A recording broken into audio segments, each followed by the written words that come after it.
welcome back to my channel. Today we are back with another celebrity deep dive.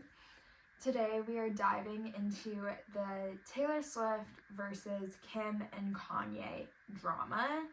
And I know that I forgot to do this in my last celebrity video, but let's take a minute to look at who they are separately outside of their feud. So Taylor Swift is the music industry, basically. She is a global superstar. She has 11 albums. Last one of them is a hit. And most of you know the Eras Tour. Okay. And then Kim is Kim Kardashian. She has had a reality show called Keeping Up with the Kardashians, and now she has a reality show called The Kardashians. She was Paris Hilton's assistant at first, and now she's a star in of herself. And then Kanye West is a rapper. He was married to Kim, and there's not much else to say about him, really. Okay, now let's get into the deep dive. Okay, so it all starts on September 13th, 2009, a 19-year-old Taylor goes to the MTV Music Awards accepting the Best Female Video Award for You Belong With Me. During her acceptance speech, Kanye West jumped on stage and grabbed the mic and said, "Yo, Taylor, I'm really happy for you and I'm gonna let you finish, but Beyonce had one of the best videos of all time." One of the best videos of all time. Then gave the mic back to Taylor. Kanye was promptly kicked out of the award show. So that moment is infamous. Everyone hated it. Yeah.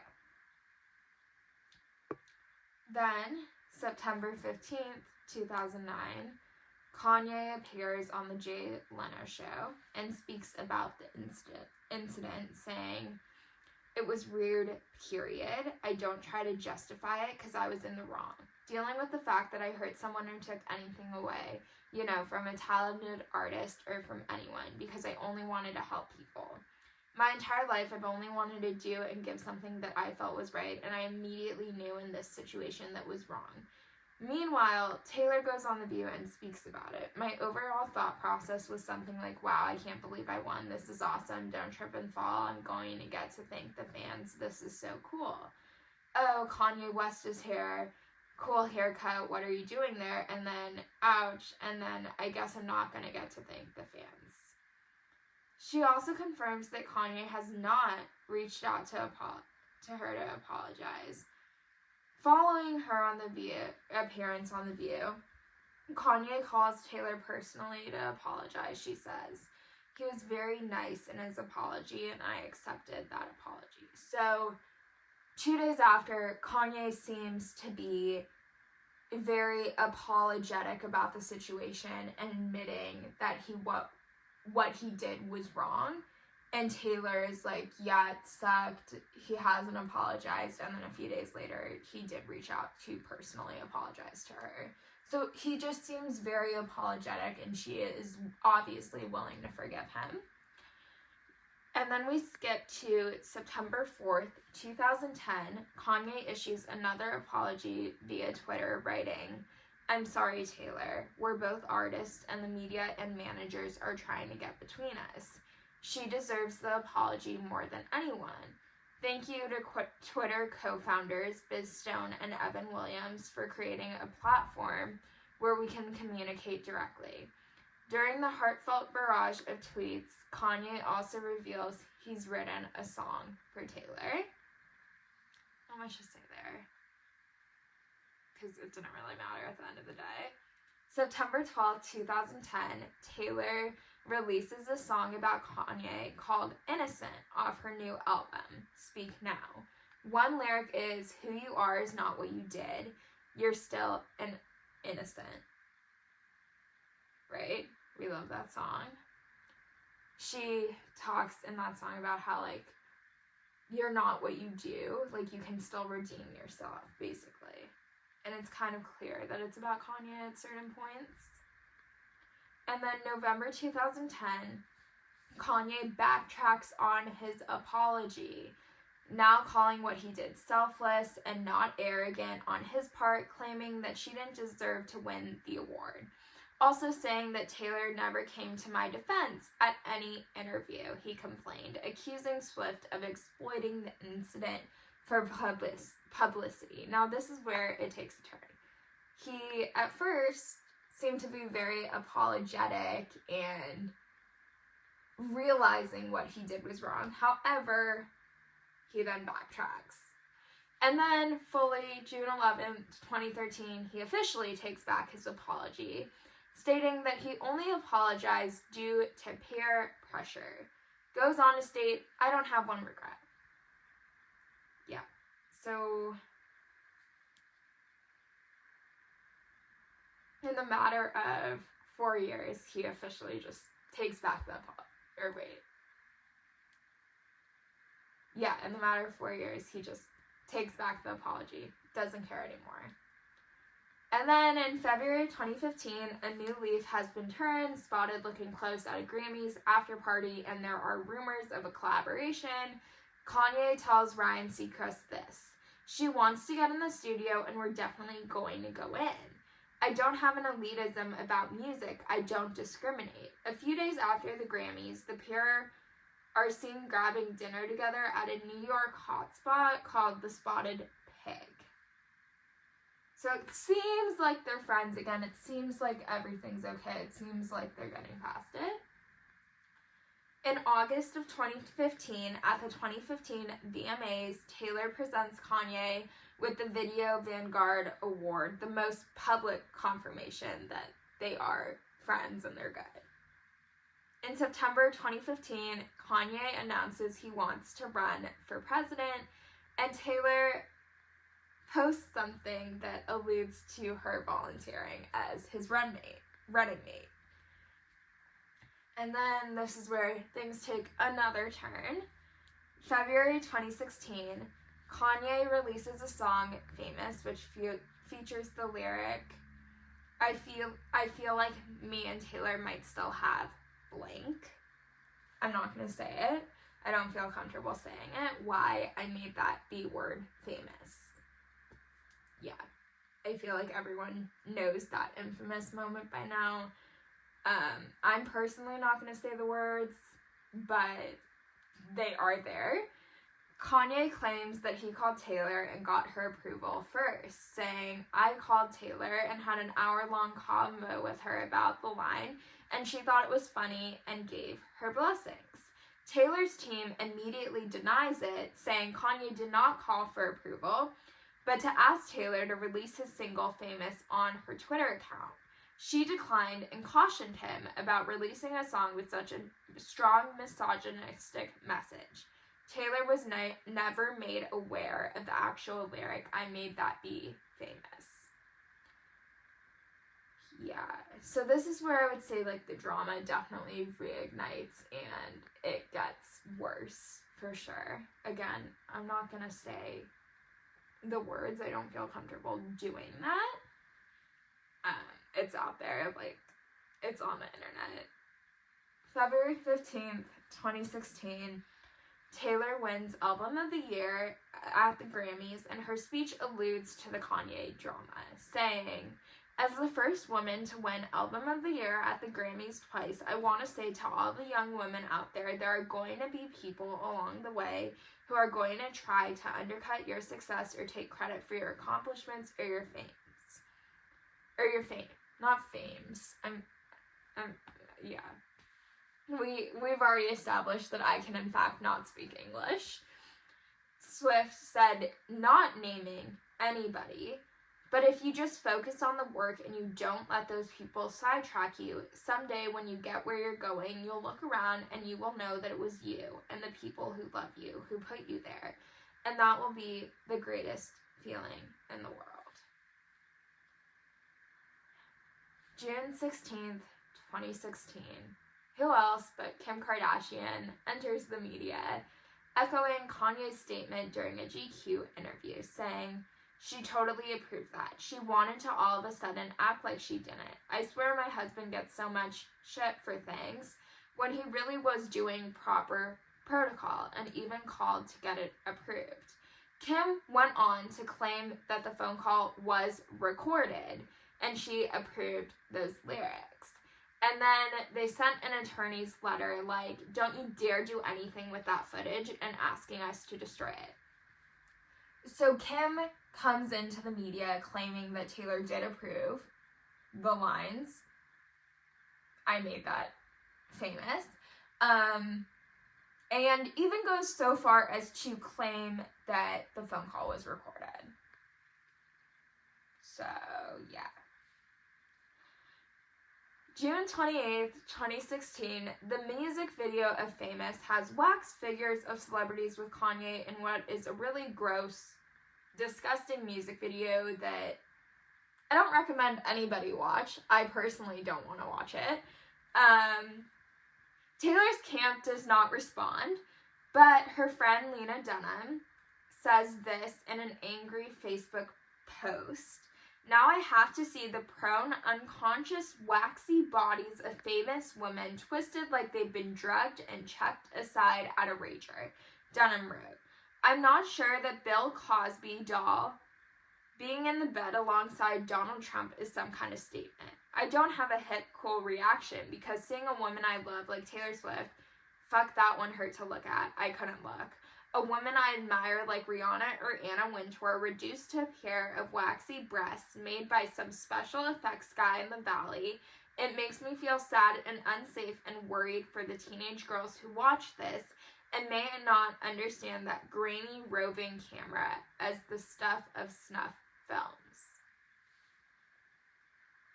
Okay. Then this is where things take another turn and just get much worse than they already were. July 17th, 2016, Kim tweets in honor of National Snake Day. Kim also leaks the phone call on Snapchat. Taylor releases this statement in response to the call being leaked. I'll insert it here. August 25th, 2017, Taylor drops the first single from Reputation called Look What You Made Me Do. Certain lyrics lead fans to believe that it is about Kimye. I don't like your little games, don't like your tilted stage, the role you made me play of the fool. No, I don't like you. I'm sorry, the old Taylor can't come to the phone right now. Why? Oh, 'cause she's dead. Iconic. If you know, you know.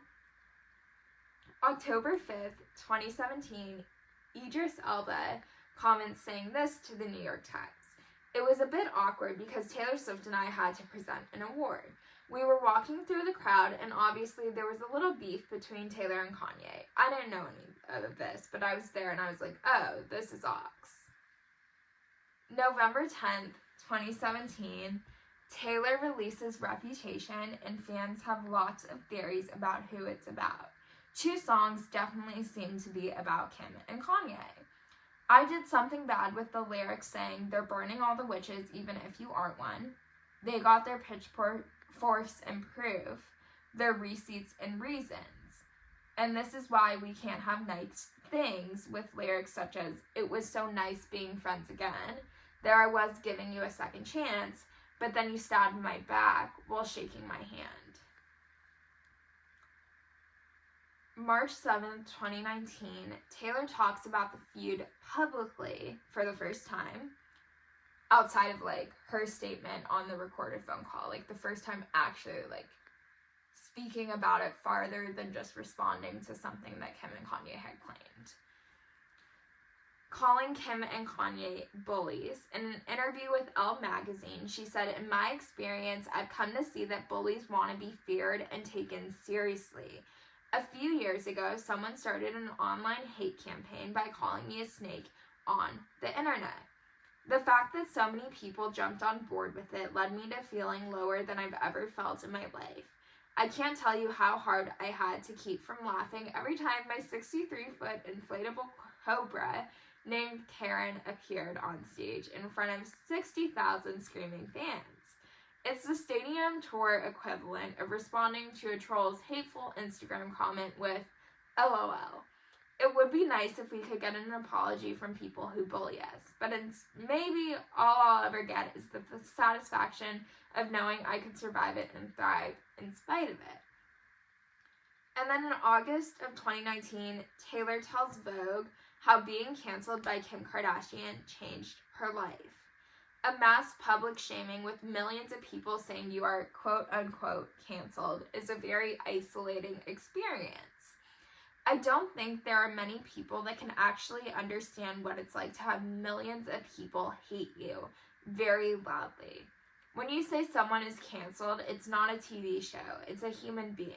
You're sending mass amounts of messaging to this person to either shut up, disappear, or it can also be perceived as kill yourself. I realized I needed to restructure my life because it felt completely out of control. I knew immediately I needed to make music about it because I knew it was the only way I could survive it. It was the only way I could preserve my mental health and also tell the story of what it's like to go through something so humiliating. November 5th, 2019, Kim posts a video of her listening to Taylor's album, Lover. Granted, she was on a work photo shoot, so she might not have had full control of the playlist. However, do we really believe that? It's Kim Kardashian we're talking about. March 22nd, 2020, an unedited version of the phone call leaks, proving that Taylor was right all along. March 24th, 2020, Kim responds with a statement insisting Taylor Swift has chosen to reignite an old exchange that at this point in time feels very self-serving given the suffering millions of real victims are facing right now. I didn't feel the need to comment a few days ago, and I'm actually embarrassed and mortified to be doing it right now. But because she continues to speak on it, I feel like I'm left without a choice but to respond because she is actually lying. To be clear, the only issue I ever had around the situation was that Taylor lied through her publicist, who stated that Kanye never called to ask for permission. They clearly spoke, so I let you all see that. Nobody ever denied that B word was used without her permission. At the time when they spoke, the song had not been fully written yet, but as everyone can see in the video, she manipulated the truth of their actual conversation in her statement with when her team said she declined and cautioned him about releasing a song with such a misogynistic message. The lie was never about the B word. It was always whether there was a call or not and the tone of the conversation. I never edited the footage. I only posted a few clips to Snapchat to make my point, and the full video that recently leaked doesn't change the narrative. To add, Kanye as an artist has every right to document his musical journey and process, just like she recently did through her documentary. Kanye has documented the making of all his albums for his personal archive. However, has never released any of it for public consumption, and the call between the two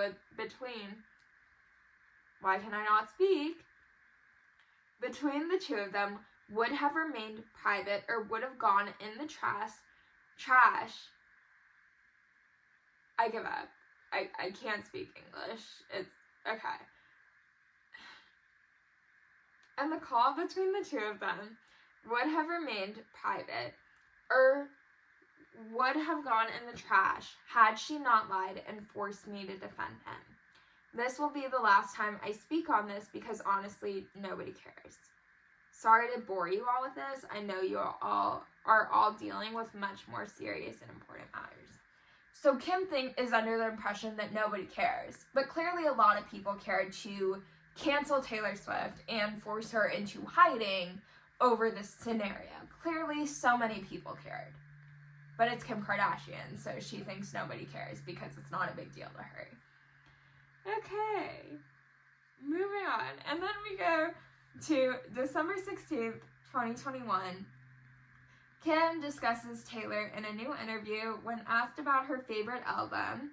She said, "I really like a lot of her songs. They're all super cute and catchy. I'd have to look at my phone to get a name of an album."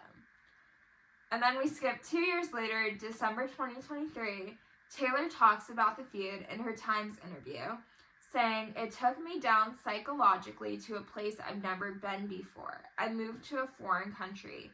I didn't leave a rental house for a year. I was afraid to get on phone calls. I pushed away most people in my life because I didn't trust anyone anymore. I went down really, really hard. I thought that moment of backlash was going to define me negatively for the rest of my life." Okay, that's the end of the deep dive. I will say what Kim and Kanye did to a 19-year-old girl is really disgusting, and I will always stand firm on that. And the way that they continue to defend themselves and have not apologized and have acted like it's all Taylor's fault is absolutely disgusting. I think it's very clear that I am on Taylor Swift's side. Yeah. So, I hope you enjoyed this video. Please remember to like, comment, and subscribe if you want to see more, and I'll see you guys soon.